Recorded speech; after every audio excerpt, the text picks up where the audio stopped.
Hi hi traders.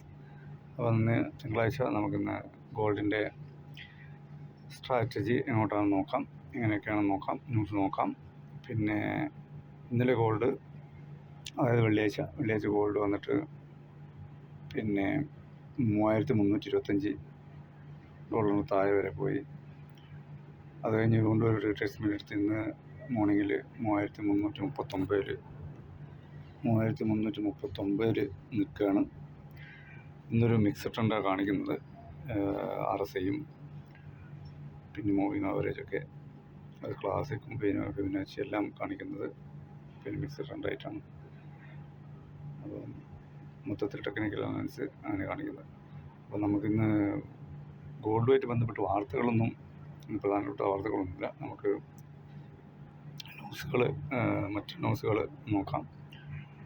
അപ്പം മറ്റ് ന്യൂസുകൾ പറയുന്നതെന്ന് വെച്ചാൽ ഇതാണ്, ഞാൻ കാണിച്ചു തരാം. നമുക്ക് വായിച്ചിട്ട് നിങ്ങൾക്ക് മനസ്സിലാക്കാം. പിന്നെ 350 ഏഷ്യൻ മാർക്കറ്റിൽ ചെറിയൊരു കറക്ഷൻ കാണിച്ചിരുന്നു, വീണ്ടും താഴോട്ട്. പക്ഷെ അത് വീണ്ടും മുകളിലോട്ട് 340 മേലോട്ട് തന്നെയാണ് പോകുന്നത്. എപ്പോഴും ഗോൾഡ് പിന്നെ ചെറിയ കറക്ഷൻ കാണിച്ചിട്ടേ പോവുള്ളൂ. അപ്പോൾ അത് ശ്രദ്ധിക്കുക മെയിനായിട്ട്. അപ്പം നമുക്കിപ്പം ന്യൂസുകൾ ഇത്രയേ ഉള്ളൂ. പിന്നെ കംബോഡിയൻ്റെയും മറ്റേ തായ്ലാൻഡിൻ്റെയൊക്കെ സീസ്ഫയർ പിന്നെ ഇതിനു വേണ്ടി ട്രംപ് ശ്രമിച്ചുകൊണ്ടിരിക്കുകയാണ്. അപ്പം സീസ്ഫയർ പ്രാബല്യത്തിൽ ആയെന്നുള്ള ന്യൂസുകൾ വരുന്നുണ്ട്. അപ്പോൾ അതുപോലെ വലിയ ജിയോ പൊളിറ്റിക്കൽ പ്രശ്നങ്ങളൊന്നും ഇപ്പം കാണുന്നില്ല, എക്സെപ്റ്റ് ഇത് മറ്റേ ഇവിടുത്തെ പ്രശ്നമല്ലാതെ, റഷ്യ ഉക്രൈൻ വാറല്ലാതെ വേറെ പ്രശ്നങ്ങളൊന്നും കാണുന്നില്ല. ഇനി നമുക്ക് ലെവൽസ് നോക്കാം. അടുത്തത് ഇമ്മീഡിയറ്റ് ലെവലിൽ. അപ്പോൾ അതിൽ റെസിസ്റ്റൻസ് പിന്നെ 3346 വരെ പോകും. പിന്നെ അത് കഴിഞ്ഞ് 3352, പിന്നെ 3358. ഇതാണ് 3 ലെവലുകൾ. അപ്പം പെട്ടെന്ന് സ്കാൽപ്പേഴ്സിന് പെട്ടെന്ന് എടുക്കാനുള്ള ലെവലുകളാണിത്. പിന്നെ സപ്പോർട്ട് 3325, 3322, 3316. ഇത്രയാണ് 3 സപ്പോർട്ടുകൾ. അപ്പോൾ ഈ ഒരു 3 സപ്പോർട്ടിൽ ഇരുന്നുകൊണ്ട് നിങ്ങൾക്ക്, അതായത് അതിൻ്റെ മാക്സിമം പോയാൽ 3316 ഇറങ്ങും. പിന്നെ അത് 3358 വരെ കയറാണ്. അപ്പോൾ ഈ 2 ഇതിനിടയ്ക്ക് നിന്ന് നിങ്ങൾക്ക് ട്രേഡ് ചെയ്യാൻ പറ്റും, ഇമ്മീഡിയറ്റ് സ്കാൽപ്പേഴ്സ്. പിന്നെ ഡേ ട്രേഡേഴ്സിനുള്ള ഞാൻ പറയാം. റെസിസ്റ്റൻസ് 3358 3358 വീണ്ടും 3367 വരെ പോകും. 3398 വരെയാണ് ഞാൻ ഇന്ന് എടുത്തിട്ടിരിക്കുന്നത്. അത് വോളറ്റൈൽ, കാരണം ഇന്ന് മാർക്കറ്റൊന്നും ഇല്ലാത്തതുകൊണ്ട് ഈ ഇൻസ്റ്റിറ്റ്യൂഷനും മറ്റുള്ള വലിയ ട്രേഡേഴ്സുകളൊക്കെ വന്നിട്ട് ചിലപ്പം മാർക്കറ്റ് വോളറ്റൈലാക്കും. അപ്പം മാർക്കറ്റ് വോളറ്റൈലാകുമ്പോൾ നമ്മൾ ഈ പറഞ്ഞതൊന്നും അവിടെ നിൽക്കത്തില്ല. ചിലപ്പം 400, 412,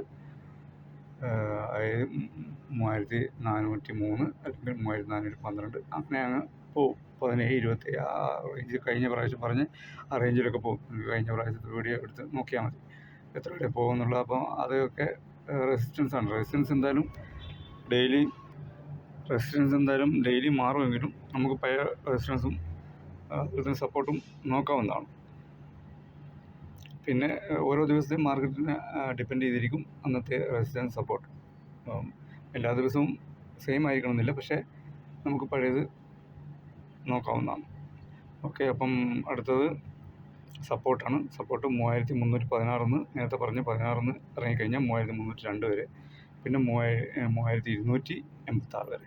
3286 വരെയുള്ളൂ. അപ്പം വോൾട്ടേജിൽ ആയിക്കഴിഞ്ഞാൽ പിന്നെ വീണ്ടും അത് ഇറങ്ങി 3272, അതിൽ നിന്നും ഇറങ്ങാനൊക്കെ സാധ്യത കാണും.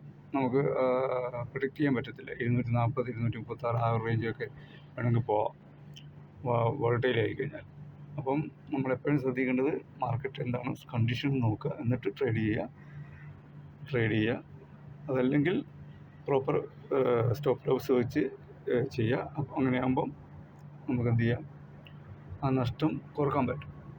അല്ലെങ്കിൽ പിന്നെ നമ്മൾ അല്ലെങ്കിൽ പിന്നെ നമ്മൾ വിചാരിക്കുന്നതിലപ്പുറം വലിയ നഷ്ടം വരും. അങ്ങനെ നഷ്ടം വന്നു കഴിഞ്ഞാൽ നമ്മൾ എന്താ പറയുക, ഓട്ടോമാറ്റിക്കലി നമ്മളെ അക്കൗണ്ട് വാഷ് ഔട്ട് ആവും. അപ്പം അത് ശ്രദ്ധിക്കുക. പ്രോപ്പർ സ്റ്റോപ്പ് ലോസ് വെച്ചിട്ട് അല്ലെങ്കിൽ സ്കാൽപ്പേഴ്സ് ചെയ്യുന്നത് പോലെ ചെയ്യുക. അതിന് ഉള്ള ഇമ്മീഡിയറ്റ് ഇതാണ് തന്നിരിക്കുന്നത്. അപ്പോൾ അതിൻ്റെ ഇമ്മീഡിയറ്റ് ലെവൽ കഴിഞ്ഞ് കഴിഞ്ഞാൽ നിങ്ങൾ ചോദിച്ചു കഴിഞ്ഞാൽ അടുത്ത ഇമ്മീഡിയറ്റ് ലെവൽ ഞാൻ പറഞ്ഞു തരാം. നിങ്ങൾക്ക് ആരും ചോദിക്കാത്തതുകൊണ്ടാണ് പറയാത്തത്. ഓക്കെ, പിന്നെ ഇത്രയേ ഉള്ളൂ. ഇതാണ് ഇന്നത്തെ ഗോൾഡിൻ്റെ സ്ട്രാറ്റജി. ഓക്കെ, അപ്പോൾ ടേക്ക് കെയർ. Thank you.